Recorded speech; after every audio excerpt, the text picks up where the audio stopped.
Bismillahirrahmanirrahim. Alhamdulillah nahmaduhu wa nasta'inuhu wa nastaghfiruh. Wa na'udzu billahi min shururi anfusina wa min sayyiati a'malina. May yahdihillahu fala mudilla lahu wa may yudlil fala hadiya lahu. Asyhadu an la ilaha illallah wahdahu la syarika lah wa asyhadu anna Muhammadan abduhu wa rasuluh la nabiyya ba'dah. Allahumma salli wa sallim ala nabiyyina Muhammad wa ala alihi wa sahbihi ajma'in, amma ba'd. Hadirin dan hadirat serta para pemirsa yang saya hormati, Assalamualaikum warahmatullahi wabarakatuh. Alhamdulillah, kita bersyukur kehadirat Allah Azza wa Jalla. Berkat taufiknya kita dapat meneruskan lagi majlis ilmu kita dengan pelajaran akidah Ahlus Sunnah wal Jamaah jilid 3 yang akan membahas satu topik baru, yaitu bab yang keempat tentang Mu'tazilah. Mu'tazilah. Kita sebelum ini telah mempelajari puak sesat Syiah. Yang kedua, golongan sesat Khawarij. Sekarang ini yang ketiga, yang juga sesat adalah Mu'tazilah. Pembahasan tentang Mu'tazilah ini agak panjang, mungkin memerlukan 3 atau 4 siri supaya kita faham betapa bahayanya puak ini.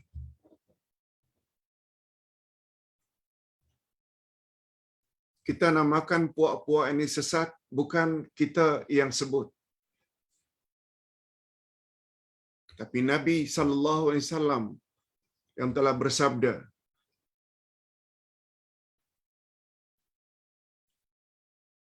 akan berpuak-puak orang Yahudi kepada 71 puak. Yahudi 71 puak.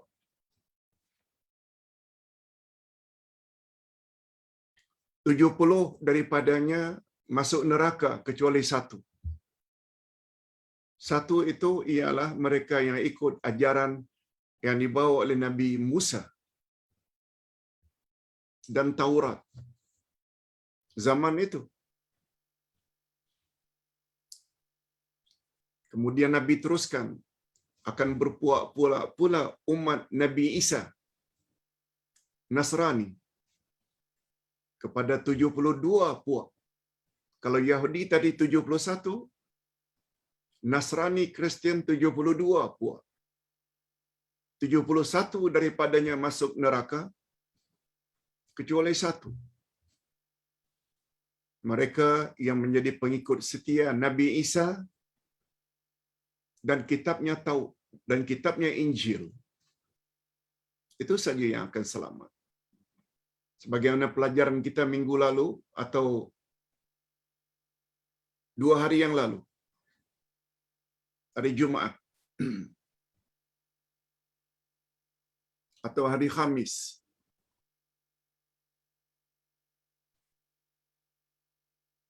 Nabi Isa bertanya kepada Hawariyin, sahabat-sahabat Isa, "Man ansari ilallah?" Siapa yang akan menolong aku untuk menegakkan agama Allah? Hawariyun, para sahabat Nabi Isa menjawab, "Nahnu ansarullah." Kami akan menjadi penyokong dan pembela agama Allah. Kami akan ikut jejak langkahmu, wahai Isa. Zaman itu Jadi Yahudi terbagi kepada 71, 70 daripadanya masuk neraka, kecuali satu, mereka yang ittiba' Musa, mengikut Musa dan Taurat. Nasrani Kristian pula terbagi 72 tambah 1, 71 daripadanya masuk neraka kecuali satu. Ini yang kita sebut dengan Hawariyun. Dan selanjutnya kata Nabi, wasataftariqu ummati ala salasin wa sab'ina firqah. Umatku akan berpuak-puak menjadi 73 puak. Yahudi 70, 71, Nasrani 72, umat Muhammad lebih lagi perpecahannya menjadi 73. Lalu apa kata Nabi? Sintan wa sab'una finnar. 72 puak dari umatku tempatnya neraka. Wa wahidah fil jannah. Hanya satu saja yang akan masuk syurga dari kalangan umatku. Lalu baginda ditanya, man hum ya Rasulullah? Siapa puak yang 71 itu? Maaf, siapa puak yang satu itu? Hanya mereka saja yang layak masuk syurga dari kalangan umatmu? Nabi jawab, ma ana alaihi wa ashabi. Mereka yang ikut aku dan ikut sahabat-sahabatku. Puak inilah yang dipanggil ahlu sunnah wal jamaah. Ahlu pengikut sunnah Nabi, dan jamaah yang paling utama untuk kita ikuti adalah para sahabat Nabi. Dan yang paling utama dari sahabat Nabi pula 4 orang. Merekalah yang bergelar Khulafaur Rasyidin. Abu Bakar, Umar, Utsman, Ali, dan lain-lain. Mereka yang hidup pada 3 kurun pertama, termasuk tabi'in, tabi'in, termasuk imam-imam mazhab yang 4. Semua mereka termasuk, kalau tidak tabi'in, atba'ut tabi'in. Imam Abu Hanifah, Imam Malik, Imam Asy-Syafi'i, Imam Ahmad ibnu Hanbal, semua mereka hidup sebelum tahun 300. Termasuk Imam Asy-Syafi'i, beliau adalah dari kalangan Salafiyun. Sebabnya nanti pada penghujung buku ini Ustaz ada tulis akidah imam mazhab yang 4. Bagaimana akidahnya Imam Abu Hanifah, bagaimana akidahnya Imam Malik, bagaimana akidahnya Imam Asy-Syafi'i, bagaimana akidahnya Imam Ahmad ibnu Hanbal. Kita sebut akidah mereka, walaupun mereka sangat popular dalam bab fiqh. Fiqh biasanya disebut 4 mazhab itu.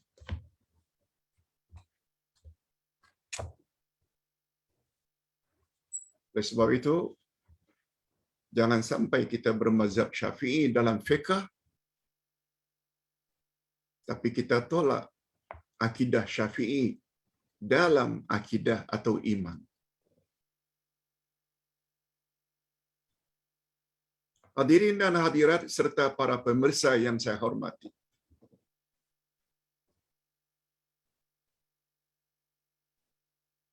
Itu sebabnya buku yang ketiga ini, dia banyak menceritakan tentang puak-puak yang 72 itu, yang tempat mereka neraka. Bukan Uday yang cakap, Rasul yang cakap. Ingin selamat, kita hendaklah pastikan yang kita ini ahlus sunnah wal jamaah. Sebabnya nanti, sebagaimana Syiah, begitu juga Khawarij punya akidah, kita selingi dengan akidah ahlus sunnah wal jamaah. supaya clear bagi kita mana ahli sunnah punya keyakinan, mana syiah punya keyakinan, mana khawarij punya akidah, mana ahli sunnah punya akidah. Begitu juga Mu'tazilah. Apakah pegangan Mu'tazilah dan bagaimana perbandingannya dengan pegangan ahli sunnah wal jamaah? Semua kita akan jelaskan insya-Allah. Itu sebabnya kita memerlukan beberapa siri bila bercakap tentang Mu'tazilah. Nama Mu'tazilah tidak begitu familiar sekarang ini. Tapi mereka sudah memakai baju baru. Baju baru.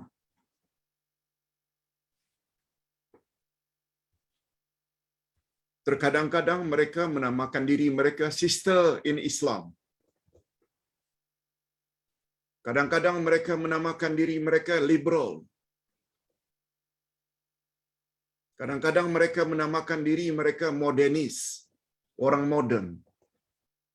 Sebab semua puak itu lebih utamakan logika, lebih utamakan rasional daripada ayat Quran dan hadis Nabi. Ahli sunnah wal jamaah tak macam itu. Ahli sunnah wal jamaah letakkan kalamullah Al-Quran, kalamur Rasul, ini yang tertinggi. Akal di bawah. Mu'tazilah tidak. Mereka letakkan akal paling tinggi. Mana-mana firman Allah dan hadis Nabi bercanggah dengan akal, nas tersebut, walaupun ayat Quran, hadis Nabi, mesti ditolak. Yes. Ringkasnya macam itu.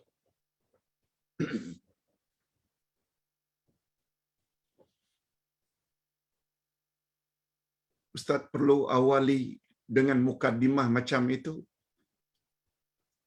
supaya jangan dituduh kita menyesatkan orang suka-suka hati.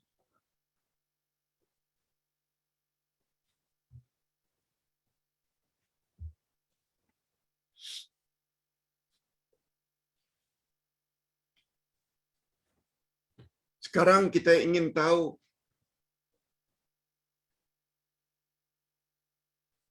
apa itu Mu'tazilah, Pak Ustaz? Sehingga Ustaz namakan pengenalan. Supaya kita kenal, supaya kita tahu.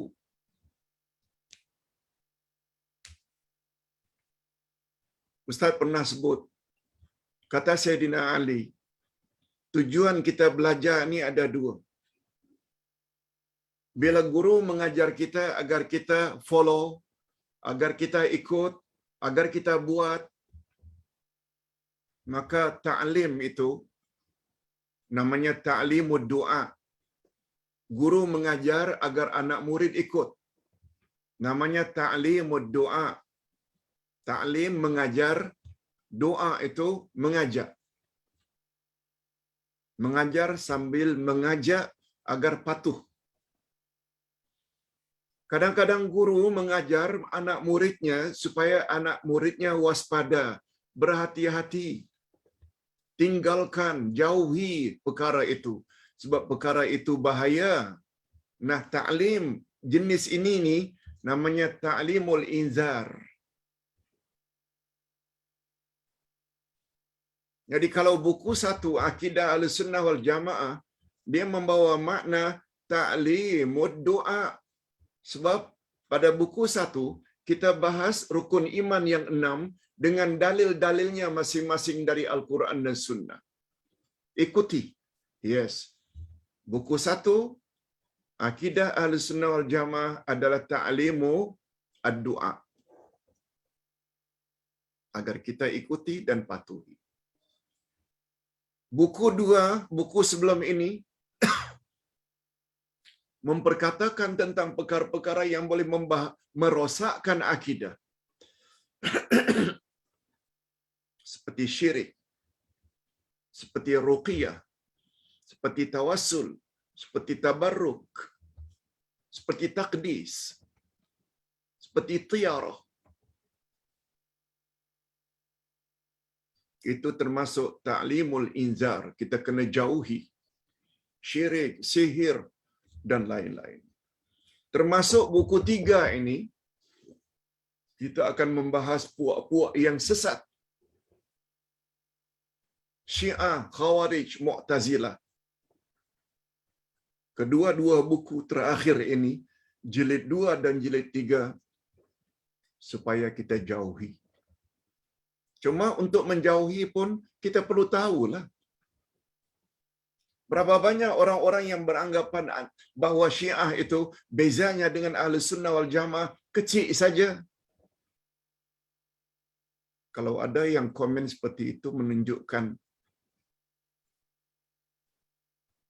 orang tersebut sangat jahil. Bukan jahil, sangat jahil. Coba tengok 12 akidah Ahlus Sunnah wal Jamaah. Ada akidah syiriknya, ada akidatul bada, ada akidatul mut'ah,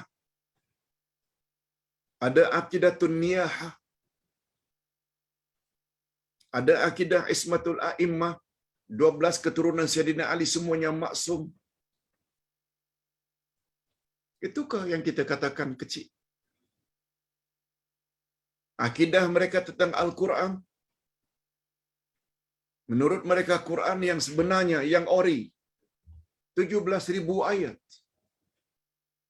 Kita pula berkeyakinan Quran yang pada hari ini, inilah Quran yang original. Sebab ada jaminan dalam Al-Quran, ayat 9 dari surat Al-Hujr. A'udzubillahi minasyaitanir rajim. Inna nahnu nazzalna dzikr wa inna lahu lahafizun. Sesungguhnya kamilah yang menurunkan Al-Quran, dan sesungguhnya kamilah yang akan memelihara Al-Quran dari segala penyelewengan. Jaminan dari Allah.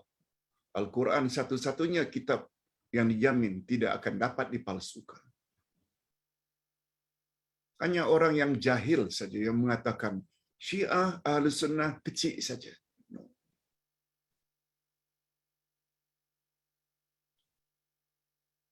Mudah-mudahan jemaah sekalian dapat memahami maksud Ustaz tulis perkara ini. Bukan saja-saja hendak menyalah-nyalahkan puak lain. Semua yang kita tulis ini ada asasnya dari Quran dan Sunnah Nabi bahawa puak-puak ini adalah puak yang menyeleweng. Okey, kita sedang dalam rangka ingin kenal siapa itu Mu'tazilah yang kita sepatutnya jauhi. Perkataan Mu'tazilah berasal dari akar kata i'tazala, yang artinya menyisihkan diri atau mengasingkan diri. Itu sebabnya Imam Al-Ghazali menggunakan istilah uzlah. Kalau awak ingin selamat, awak perlu uzlah. Uzlah maknanya menyendiri. Jangan campur dengan orang ramai yang banyak buat maksiat. Akhirnya ada yang menyendiri, pergi ke hutan, ke dalam gua, tak mau campur dengan orang ramai. Perbuatan itu dipanggil uzlah. Tidak semua ulama Islam setuju dengan pandangan itu. Ustaz hanya hendak gunakan istilah uzlah, memulaukan diri. Sebab Nabi Muhammad sallallahu alaihi wasallam bersabda dalam hadis sahih,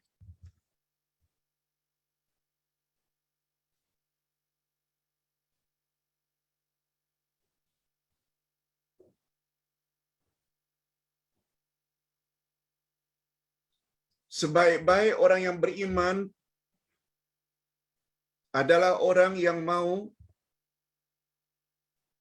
bergaul dengan orang ramai, lalu mereka sabar menghadapi karenah mereka.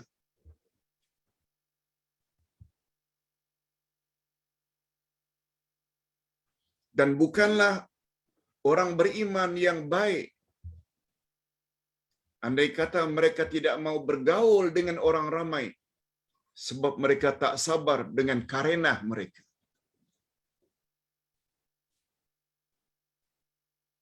Apa maknanya ini? Kita yang berada di kota, bergaul dengan orang ramai, bermacam-macam kemudahan untuk buat maksiat ada di kota. Ada lokalisasi perjudian, ada lokalisasi pelacuran. Namun kita tetap tidak akan buat. Itu maknanya mukmin yang baik, mereka mau bergaul dengan orang ramai dan mereka sabar menghadapi dugaan-dugaan itu. Mukmin yang baik dan bukan mukmin yang baik, mereka yang tidak mau bergaul dengan orang ramai karena tidak sabar.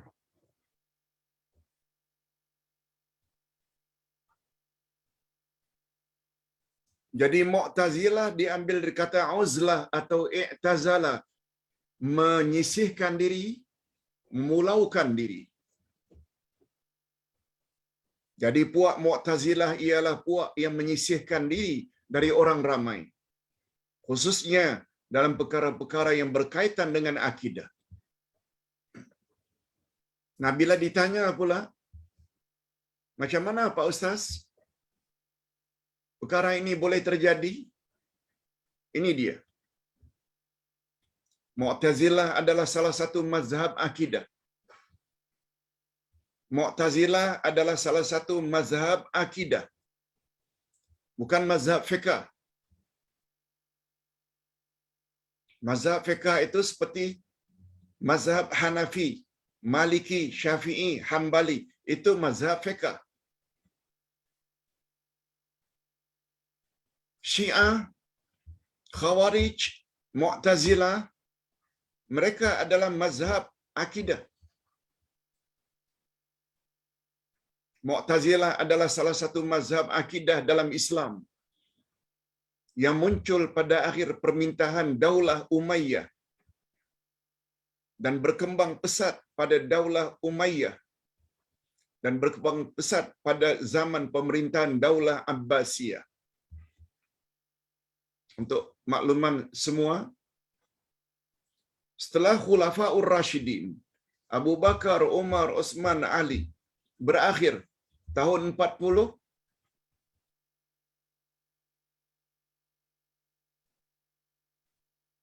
khalifah-khalifah berikutnya dipanggil dengan Umayyah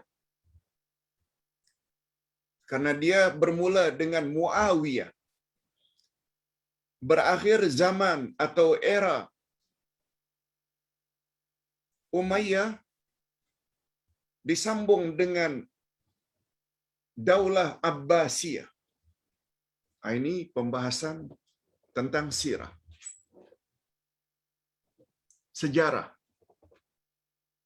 Ustaz tidak luaskan pembahasannya. Cuma garis besarnya, setelah Nabi Muhammad sallallahu alaihi wasallam diikuti selama 30 tahun lebih kurang, sebab baginda wafat tahun 10, 30 tahun berikutnya itu diperintah oleh 4 khalifah. Abu Bakar, Umar, Utsman, Ali. Ali dibunuh tahun 40. Nah, setelah itu Umayyah. Setelah Umayyah berakhir, Abbasiyah.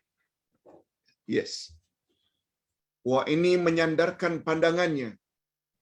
Wah, ini yakni Mu'tazilah menyandarkan pandangannya kepada akal atau logika, semata-mata dalam mereka memahami persoalan akidah Islamiyah.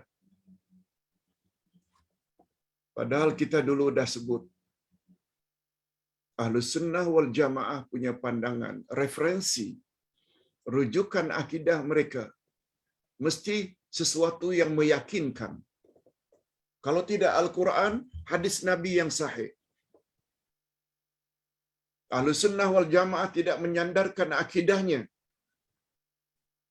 walaupun dengan hadis, bila hadis itu hadis yang dhaif, hadis yang lemah. Apalagi terhadap akal, lagilah tak guna.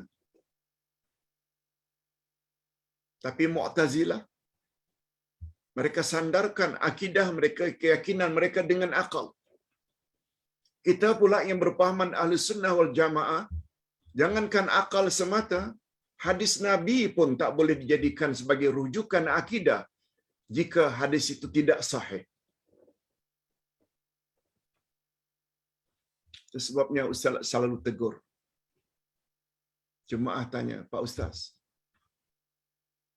Ustaz Anu tu bercakap, bila kita baca ayat ini, niscaya kita akan dapat kelebihan, dihindarkan daripada azab kubur, kita akan begini, kita akan begini, kita akan begini. Ustaz jawab, itu cakap Ustaz tersebut. Dia ada bawa hadis tak? Kalau bawa hadis, hadisnya sahih tak? Tak ada, Pak Ustaz. Ustaz akan kata, jangan pakai. Sebab mengatakan dengan membaca ayat ini, kita akan terhindar dari azab kubur. Azab kubur itu perkara gaib. Perkara gaib itu persoalan akidah. Persoalan akidah tidak ada yang tahu kecuali Allah dan Rasulullah melalui hadisnya yang sahih.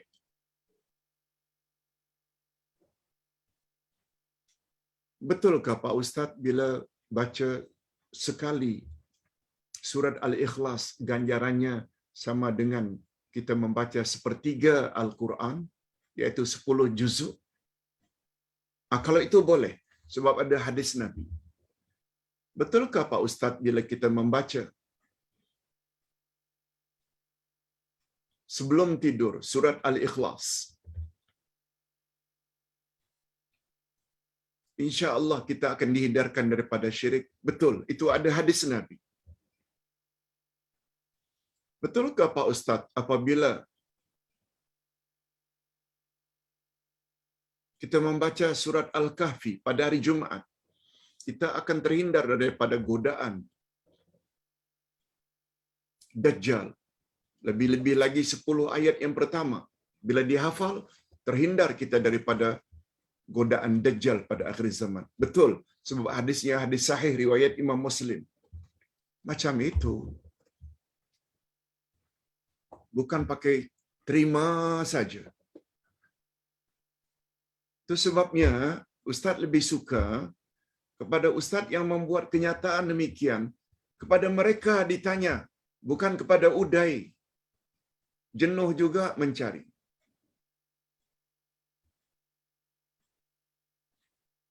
Tapi jadilah, udai selalu layan. Kalau Ustaz dapati, Ustaz akan kata, tidak sahih hadis ini. Bukan maknanya kita sentimen pada mana-mana ustaz, tapi selalu kita lihat mereka bercakap, kalau kita dalam kesedihan, panggil nama Nabi Khidir. Ajaran apa ini? Bukankah itu panggil Nabi Khidir, mohon supaya dilindungi? Bukankah itu ada unsur syirik? Bukankah doa itu adalah ibadat?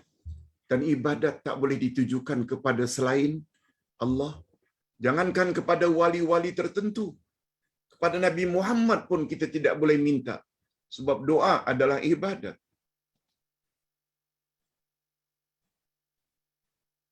Kepahaman seperti ini, Ustaz tengok masih meluas dalam masyarakat. Kecuali orang-orang yang mau mengikuti ajaran yang sebenar. Ini akidah. Jangan gunakan akal.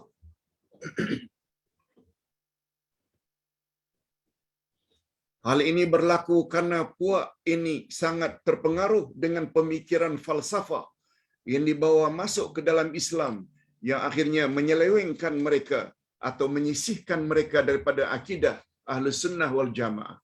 Yes, itu dia sedikit pengenalan. Nah, sekarang kita ingin tahu lebih jauh macam mana sejarah munculnya Mu'tazilah. Macam mana sejarahnya? Para ulama berbeza pendapat tentang sebab kemunculan puak ini. Ulama berbeza pendapat kepada 5 pendapat.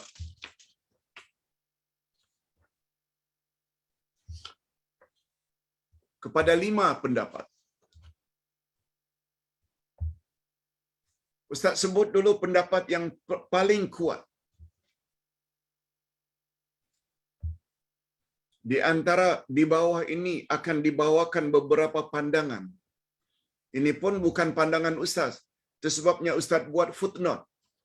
Nota kaki. Mausu'ah Al-Muyassarah. Dr. Mani bin Hamdan Al-Juhani. Jilid 1, muka surat 69. Apa kata beliau?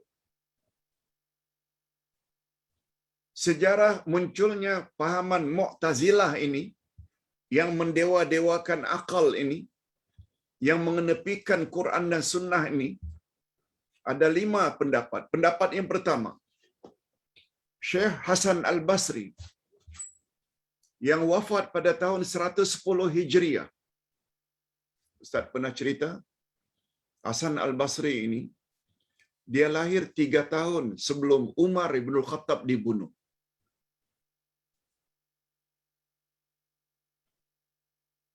Umar yang teknik belah mulut mendoakan Hasan Al-Basri ketika bebinya Umar ibnu Al-Khattab yang mendoakan, ya Allah, jadikanlah baby ini mendalam ilmu agamanya, dan jadikanlah baby ini orang yang dikasihi oleh semua manusia. Allahumma faqihhu fid din wa ahibba ilaihi ta'wil wa ahibba ilaihi nas. Ya Allah, jadikanlah baby ini sebagai orang yang mendalam ilmu agamanya. Jadikanlah baby ini kelak jadi orang yang disayangi oleh semua manusia. Umar ibn Khattab yang mendoakannya.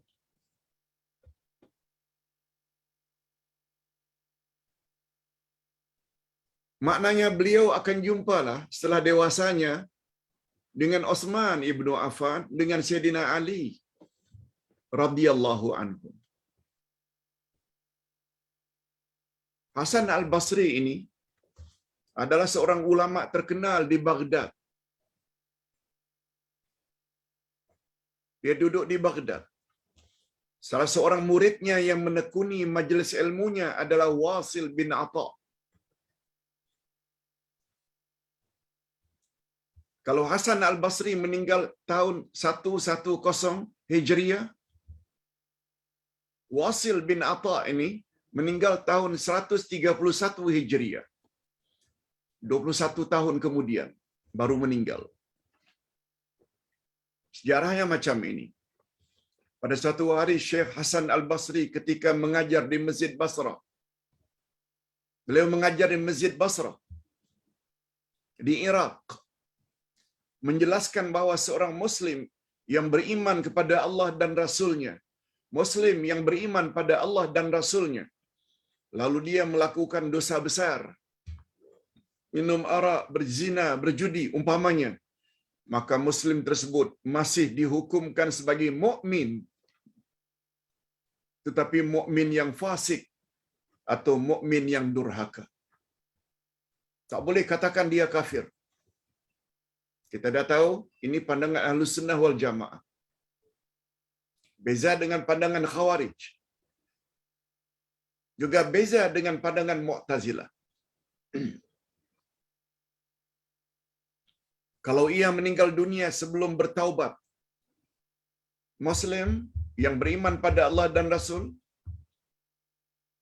tapi pada masa yang sama dia juga buat maksiat, dosa-dosa besar, kalau dia mati sebelum sempat dia bertobat, maka nasibnya di akhirat terserah kepada Allah. Ala masyiatillah. Itu istilah dalam ilmu akidah. Ala masyiatillah. Terserah pada Allah. Apakah dia akan disiksa dalam neraka karena dosanya, atau dimaafkannya jika dosa itu bukan dosa syirik. Kita dah belajar dah. Dosa besar atau dosa kepada Allah terbagi dua. dosa kepada Allah terbagi dua. Ada dosa yang Allah tidak akan ampun. Kalau sampai mati dia tidak tobat. Yaitu dosa syirik. Tapi bila dosa dia selain syirik, seperti minum arak, berjudi, berzina, sampai mati dia tidak tobat. Nah, jenis kedua ini dia dipanggil dengan ala masyiatillah. Nasibnya terserah pada Allah. Terserah pada Allah dengan makna kalau Allah ingin azab karena dosa zinanya, berjudi, minum arak, Allah boleh azab. Tapi bila Allah ingin mengampunkannya, juga boleh. Dia tidak diazab. Kedua-dua jenis dosa kepada Allah ini tertera pada ayat 48 dari surat An-Nisa. Ayat 48 dari surat An-Nisa. A'udzubillahi minasyaitonirrajim. Innallaha la yaghfiru an yushraka bih wa yaghfiru ma duna dzalika liman yasha. Sesungguhnya Allah tidak akan ampun dosa-dosa syirik. Dan Allah akan ampun dosa selain itu bagi orang yang Dia kehendaki. Tegas Allah dalam ayat ini, orang yang berbuat syirik sampai mati tak taubat, Allah akan kata tiada maaf bagimu, tempatmu neraka. Apalagi dengan syirik membuat amal salehnya hancur musnah, tidak ada value di sisi Allah sedikit pun. Berdasarkan ayat 65 dari surat Az-Zumar. La in asyrakta la yahbatanna amalu. Bila kamu terlibat dengan syirik, hancur musnah seluruh amalanmu. Dan di akhirat kamu pasti termasuk orang-orang yang rugi. Tetapi selain syirik, Allah akan ampun jika Allah berkehendak dalam ayat itu. Tapi Mu'tazilah kata tidak. Ini kita teruskan pandangan pertama. Sejarah munculnya Mu'tazilah. Begitu gurunya Hasan Al-Basri tadi menyebut perkara itu, mukmin yang melakukan dosa besar, dia tak boleh dikatakan kafir.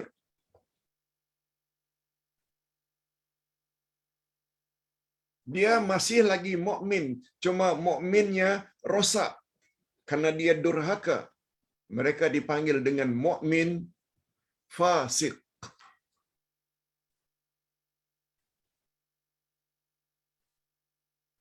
Namun demikian, jika dia disiksa, kelak dia akan dimasukkan juga ke dalam syurga karena imannya. Maknanya kalau dia masuk neraka pun karena dosanya, bukanlah selama-lamanya. Sebab dia masih ada iman, dia akan keluar juga. Nah, ini ceritanya.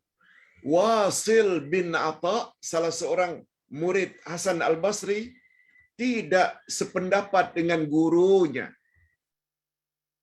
Lalu ia keluar dari majlis ilmu tersebut dan menyisihkan dirinya, dan selanjutnya dia membuka majlis ilmu yang baru di salah satu sudut Masjid Basrah. Dia cabar gurunya. Okey, aku tak setuju pendapatmu, Tuan Guru Hasan Basri.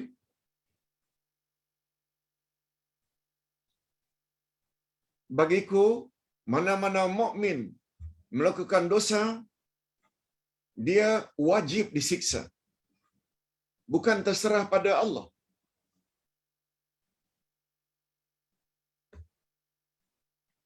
Tahu tak apa dia punya alasan? Bukankah orang berjudi, berzina, minum arak, Allah dah sebut dalam Quran bahawa tempat mereka neraka? Bukankah Allah tak pernah mungkir janji?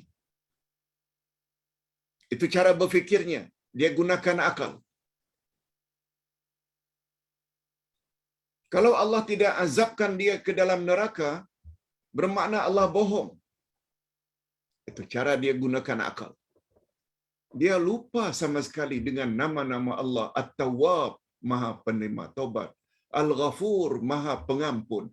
Dia tak lihat dari sudut itu. Pokoknya Allah janji orang yang berzina mesti diazab, dia mesti diazab selama-lamanya. Aku tak setuju. Lalu dia buat kelas baru di salah satu sudut masjid yang sama. Dia cabar guru. Melihat suasana demikian, maka berkatalah gurunya Hasan Al-Basri, "I'tazalana Wasil." Wasil telah mengesolirkan diri. Dalam bahasa Indonesia, esolit, memulaukan diri. Oh, Wasil telah mengesolirkan diri, telah memulaukan dirinya. Itu asal usul kata-kata Mu'tazilah. I'tazalana.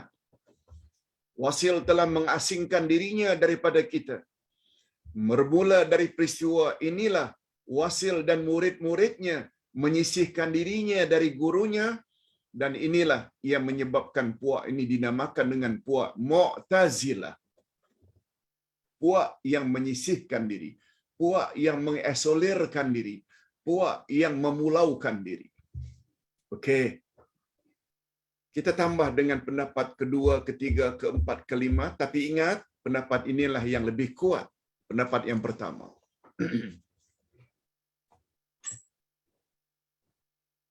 Okey, kita dengar pula golongan yang kedua. Golongan ini dinamakan Mu'tazilah karena pandangannya yang sangat berbeza dengan pendapat kebanyakan umat Islam. Kebanyakan umat Islam ikut Hasan Al-Basri. Ketika itu, tiba-tiba muncul pendapat baru.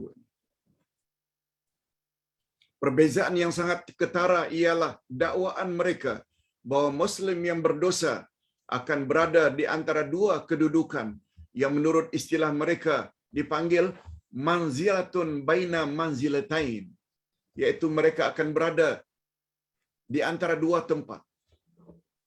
Nak dikatakan mukmin tak boleh, nak dikatakan kafir juga tak boleh. In between. Nah ini, pandangan ini dianggap pandangan yang aneh yang baru muncul zaman itu. Yaitu orang tersebut bukan mukmin dan juga bukan kafir, dan dia kekal di dalam neraka untuk selama-lamanya.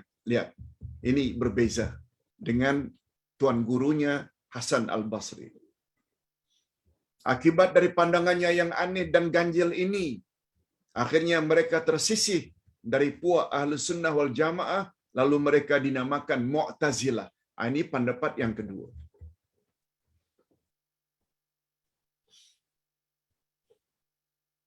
Ustaz tidak mau cakap cepat-cepat. Nak kejarkan berapa banyak muka surat. No. Pemahaman akidah perlu mantap. Perlu faham betul. Sebab bila tak faham, dia boleh menghancurkan semua amal saleh yang kita telah lakukan. Okey, yang ketiga. Pendapat yang ketiga. Mereka dinamakan Mu'tazilah atau golongan yang mengasingkan diri. Karena mereka beranggapan wajib hukumnya bagi mereka mengasingkan diri dan memutuskan hubungan dengan orang-orang yang melakukan dosa besar. Tadi Ustaz dah sebutkan. Nabi yang bersabda,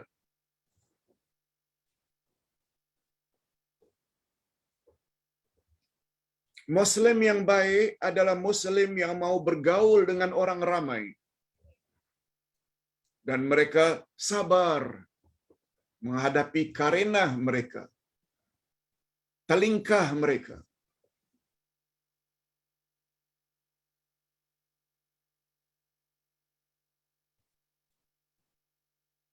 Kalau Ustaz ingin selamat,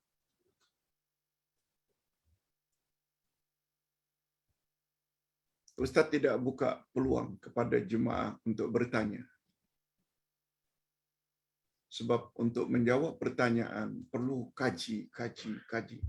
Dengan kata lain, mungkin bagi setengah orang dia menyusahkan. Tapi Uday tidak. Dengan menolong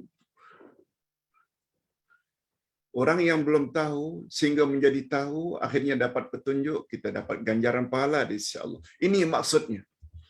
Sebaik-baik manusia, sebaik-baik mukmin, Muslim, orang yang mau bergaul dengan orang ramai dan sabar menghadapi karena mereka. Pertanyaan yang bermacam-macam. Kadang-kadang pertanyaan itu berulang-ulang. Kita layan juga.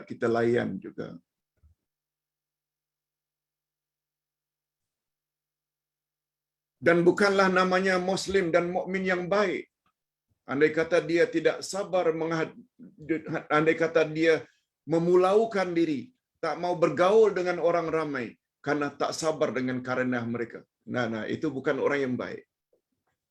Ini Mu'tazilah punya pandangan, kita mesti jauhkan diri daripada orang yang melakukan dosa. Itu sebabnya bagi Ustaz,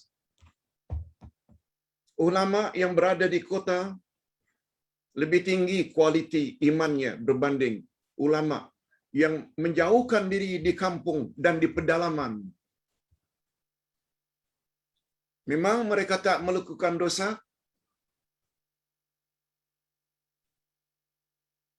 yang berada di kota pun tak melakukan dosa. Mana yang lebih kuat imannya? Yang berada di kota, mereka tercabar. Sebab banyak kemudahan untuk buat maksiat. Pelacuran lokalisasi pelacuran, rumah urut, karaoke, night club ada di kota. Namun mereka dapat menahan diri, tidak mau terlibat dengan itu semua.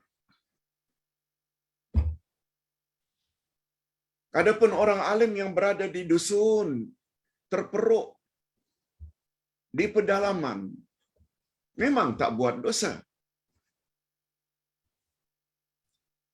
Karena kemudahan untuk itu tak wujud di pedalaman. Bukan bermakna iman mereka kuat.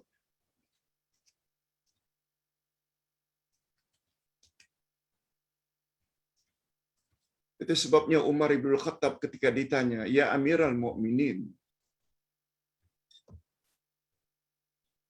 antara seseorang yang tidak melakukan dosa karena peluang untuk melakukannya itu tidak wujud, mana yang lebih kuat dengan orang yang tidak melakukan dosa padahal peluang untuk melakukan dosa itu wujud di persekitarannya, tapi dia tahan, tak dapat. Dia tahan, tak mau melakukannya. Mana yang lebih kuat?" Kata Umar ibn Khattab, orang yang dicabar dengan bermacam-macam kemudahan untuk melakukan maksiat, dia adalah orang yang lebih baik. Sebab dia tercabar. Apalagi ayat Quran, ayat 2 dari surat Al-Ankabut. Allah Subhanahu wa ta'ala berfirman. Al-Ankabut, ayat 2. Apa kata Allah? Ahasiban nasu an yutraku an yaqulu amanna wa hum la yuftanun. Apakah orang beriman boleh mengatakan aku telah beriman tanpa dia diuji? Maknanya tidak. Untuk mengetahui murni, mantap atau tidak mantapnya iman seseorang, dia mesti diuji. Setelah diuji, lulus, tidak terlibat, itu lebih baik daripada orang yang tidak diuji. Sebabnya bila jadi pemimpin,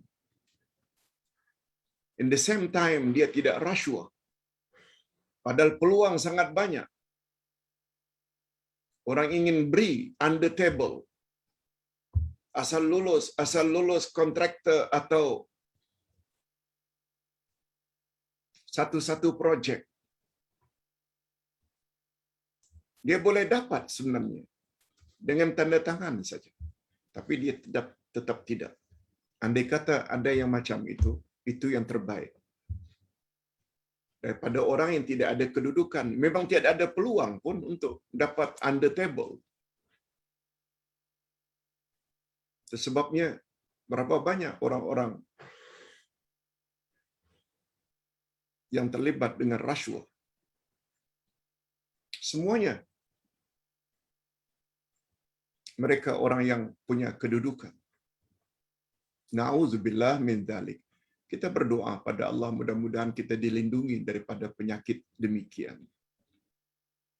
Amin ya rabbal alamin. Dan kita doakan mudah-mudahan pemerintahan baru kita ini mempunyai orang-orang, ambillah pengajaran masa-masa silam. Berapa orang yang sudah jatuh maruahnya gara-gara rasuah. Kita doakan mudah-mudahan pemerintahan baru ini lebih bertakwa kepada Allah Azza wa Jalla. Amin ya rabbal alamin. Hadirin dan hadirat rahimakumullah.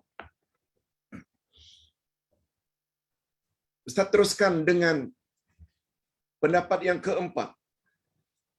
Ada juga yang berpendapat perkataan Mu'tazilah ini muncul karena mereka menyisihkan diri dari dunia politik atau siasat. Ada pula yang mengatakan Mu'tazilah ini diambil daripada puak dalam Islam yang tak suka kepada politik.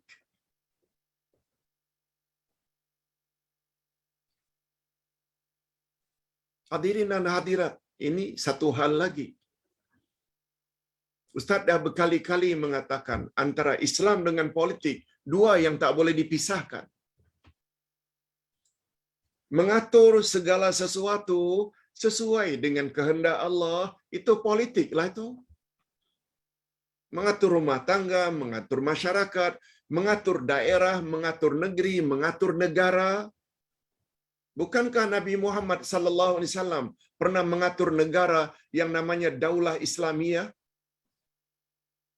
Sejak beliau hijrah dari Mekah ke Madinah, susun negara namanya Daulah Islamiyah. Semuanya mesti Islamik. Siapa mencuri, potong tangan. Siapa yang berzina, rajam, cukup saksinya. Siapa ini dihukum sebat bila minum arak. Siasahlah itu. Oleh sebab itu, bila ada golongan yang tak suka kepada politik, paling kurang kita katakan tak sempurna keislaman.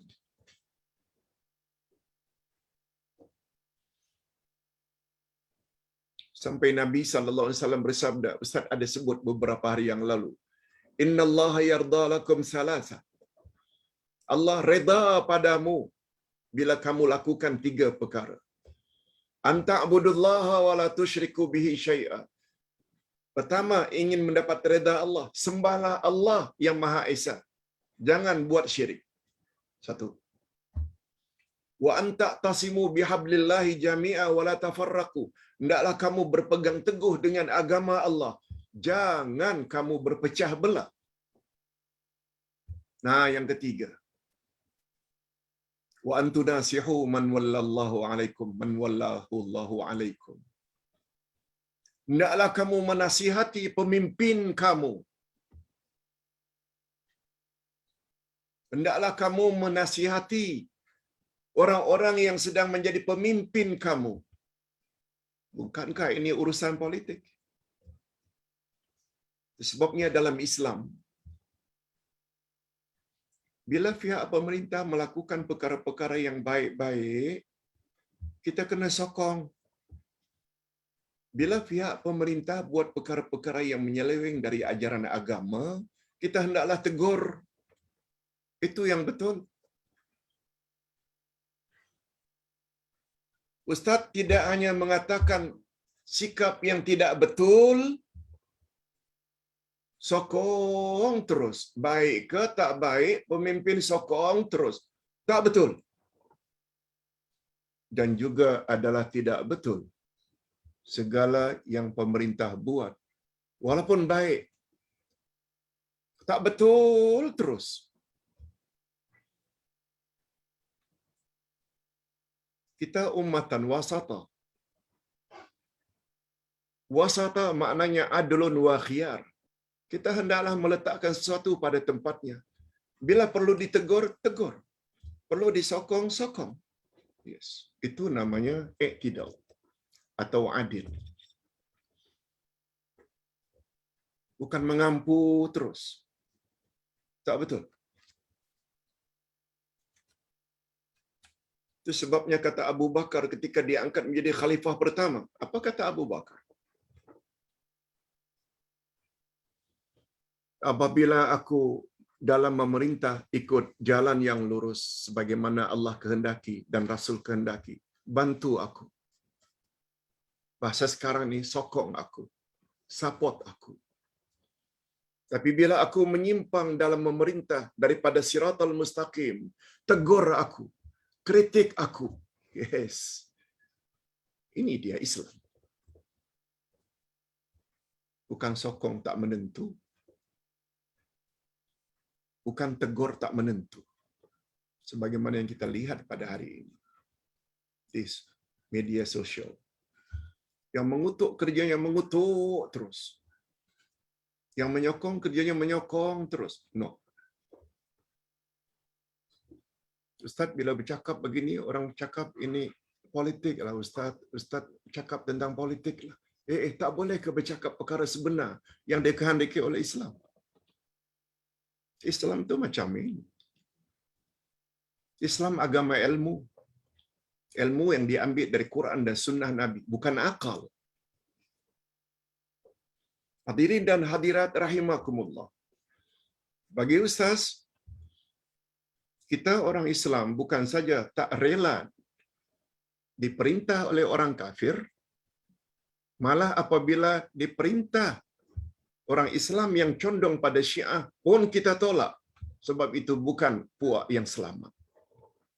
Mesti yang Ahlus Sunnah wal Jamaah sesuai dengan perlembagaan Malaysia. Agama resmi Islam yang Ahlus Sunnah wal Jamaah. Bukan Syiah, bukan Khawarij, bukan Mu'tazilah. Bagi yang faham-fahamlah. Tapi Ustaz faham.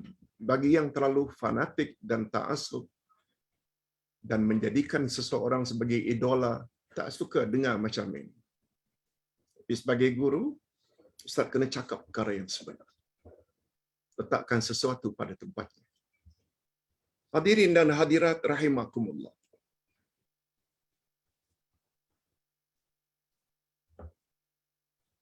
Yang keempat, mereka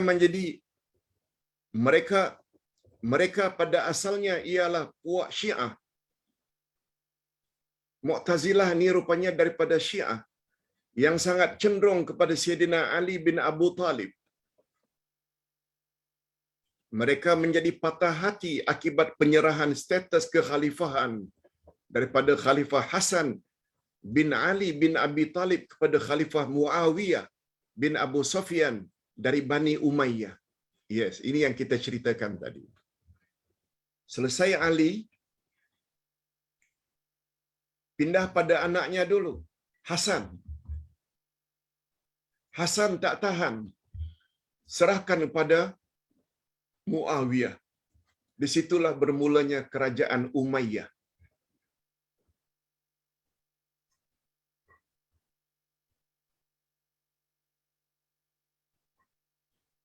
Kalaulah benar pandangan ini, maka itu bermakna Mu'tazilah sudah muncul sejak tahun 40. Karena pada tahun itulah penyerahan kekhalifahan di atas. Tahun 40. Tahun meninggalnya Sayyidina Ali. Berpindah kepada anaknya Hasan, tapi tak lama. Hasan orang yang baik, tak mau banyak kecoh-kecoh, serahkan pada Muawiyah. Nah, yang terakhir, yang kelima. Apa dia pendapat yang kelima? Adapun pandangan dari golongan Mu'tazilah sendiri. Ini pandangan Mu'tazilah sendiri. Mengapa mereka dipanggil Mu'tazilah? Sebagaimana yang dinyatakan oleh salah seorang ahli sejarah mereka yang bernama Al-Qadhi Abdul Jabbar Al-Hamdani. Apa kata mereka? Sebenarnya Mu'tazilah bukanlah mazhab baru yang muncul di dalam sejarah Islam. Tapi dia adalah satu puak yang sudah wujud sejak zaman Rasulullah sallallahu alaihi wasallam. Nah, mereka membela diri dengan mengatakan Rasulullah dah pernah sebut pun kepada sahabat-sahabatnya. Mereka mendakwa bahawa nama Mu'tazilah berkaitan rapat dengan firman Allah. Ini dia. Wa a'tazilukum wa ma tad'una min dunillah. Dan kami akan menjauhkan diri daripada kamu dan daripada apa yang kamu seru selain Allah. Terhadap orang yang buat dosa, puak ini mengatakan kami mesti mengisolirkan diri. Kami mesti pulaukan diri daripada perasuah, penzina, peminum arak. Kami mesti menjauhkan diri. Dan terhadap apa yang kamu sembah itu. Ayat Quran ada menyebut. Kami berasal dari perkataan ini. Tak baik ke? Bukankah itu suatu kebaikan? Ini dakwaan daripada ulama Syiah. Apalagi Rasulullah sallallahu alaihi wasallam pernah bersabda, "Man i'tazala syarra saqata fil khair." Siapa yang menyisihkan dirinya daripada kejahatan, niscaya dia akan masuk ke dalam kebaikan. Tak bagus ke bila kami memulaukan diri daripada perkara-perkara yang tak elok? Mereka belokkan ke situ. Kebanyakan ulama berpendapat, ini dia sebagai kesimpulan, kebanyakan ulama berpendapat,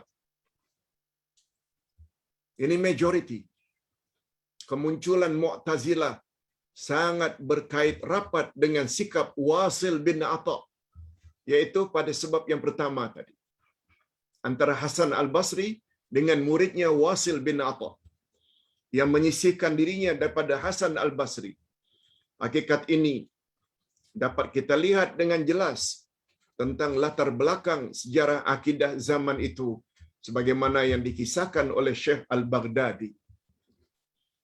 Syekh Al-Baghdadi iaitu pengarang kitab Al-Farqu Bainal Firaq. Ini satu kitab rujukan akidah juga. Apa kata beliau? Wasil bin Atha adalah salah seorang murid di dalam majlis ilmu yang dipimpin oleh Hasan Al-Basri. Pada zaman itu tersebar luas fitnah Al-Azariqah.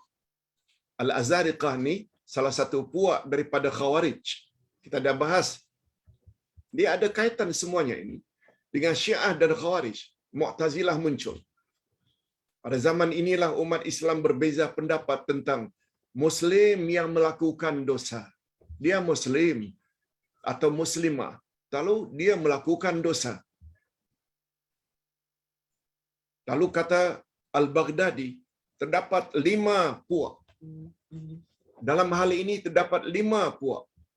Kalau tadi 5 penyebab mengapa dinamakan Mu'tazilah.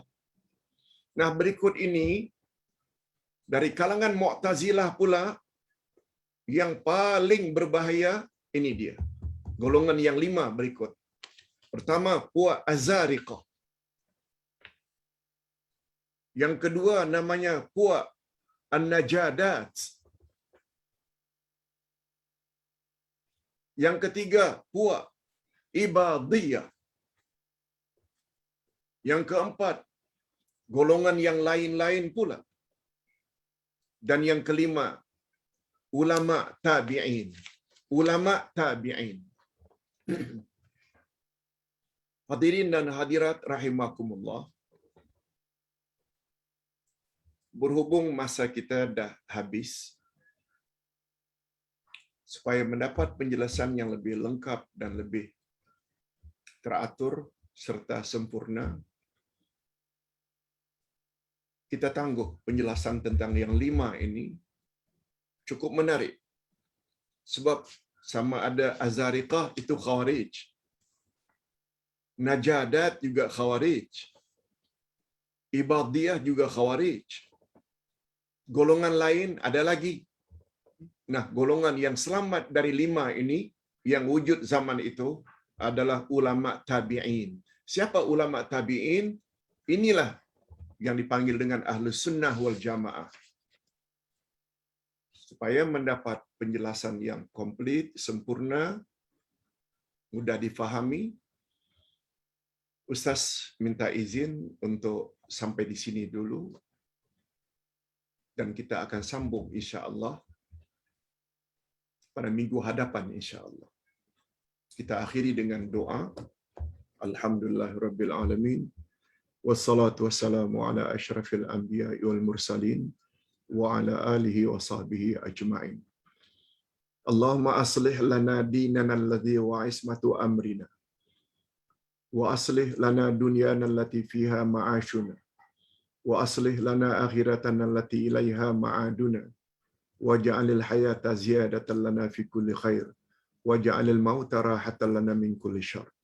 Ya Allah, perbaikilah agama kami, sebab Dialah yang akan mengatur segala urusan kami. Ya Allah, perbaikilah dunia kami, sebab padanya kami menjalani kehidupan. Ya Allah, perbaikilah akhirat kami, sebab kepadanya kami semua akan menuju. Ya Allah, jadikanlah sisa-sisa hidup kami ini sebagai tanda pertambahan amal-amal saleh kami, dan jadikanlah kematian kami kelak sebagai tanda berakhirnya dosa-dosa kami. Ya Allah, ya Tuhan kami, Rasul-Mu bersabda dalam hadis riwayat Tabarani bahwa penghuni syurga ialah apabila seseorang meninggal dunia dengan melakukan amal-amal yang melayakkannya untuk masuk syurga. Sedangkan penghuni neraka pula ialah orang-orang yang pada akhir hayatnya melakukan perkara-perkara yang melayakkannya untuk masuk neraka. Oleh sebab itu kami sangat mengharapkan, ya Allah, kiranya Kamu perbaikilah agama kami. Sebab kebaikan agama tak akan mungkin tanpa ilmu dari Al-Quran dan Sunnah Nabi-Mu, agar kami layak mendapat husnul khatimah. Oleh sebab itu, ya Allah, berilah kami sifat istiqamah untuk terus menimba ilmu yang sahih, agar kami selamat dunia, selamat di alam kubur, dan selamat di akhirat nanti. Allahumma arinal haqqa haqqa warzuqna ittiba'ah wa arinal batila batila warzuqna ijtinabah. Ya Allah, perlihatkanlah kepada kami kebenaran akan kebenarannya, dan berilah kami kekuatan untuk melaksanakan kebenaran itu. Sebaliknya kami juga mohon agar Engkau perlihatkanlah kebatilan atau kesalahan atau kesesatan itu dengan kesesatannya, dan berilah kami kekuatan untuk menjauhkan diri daripada semua jenis kebatilan dan kesesatan itu. Ya Allah, angkatkanlah daripada kami COVID-19 dari negara kami dan negara-negara jiran kami, khasnya daripada kalangan jemaah kami, tak kira di mana mereka berada, yang sedang sakit di Sabah, yang sedang sakit di Sarawak, Kuching, yang sedang sakit di Singapura, di Jakarta, Palembang, Batam, begitu juga di Semenanjung. Lebih-lebih lagi terhadap mereka yang mendapat positif COVID-19 dari kalangan kami, dari kalangan keluarga dan kaum kerabat kami, dari kalangan jemaah kami. Sembuhkanlah penyakit mereka, ya Allah, sebab tidak ada kuasa yang dapat menyembuhkan kecuali hanya Engkau. Birahmatika ya arhamar rahimin. Adapun mereka yang dilanda COVID-19 akhirnya menemui Engkau lebih awal, berilah mereka ganjaran mati syahid akhirat, ya Allah, sebagaimana yang Engkau janjikan melalui lisan Rasul-Mu sallallahu alaihi wasallam. Rabbana atina fid dunya hasanah wa fil akhirati hasanatan wa qina azabannar. Wa sallallahu ala nabiyyina Muhammad wa ala alihi wa sahbihi ajma'in. Subhana rabbika rabbil izzati amma yasifun. Wa salamun alal mursalin. Walhamdulillah rabbil alamin.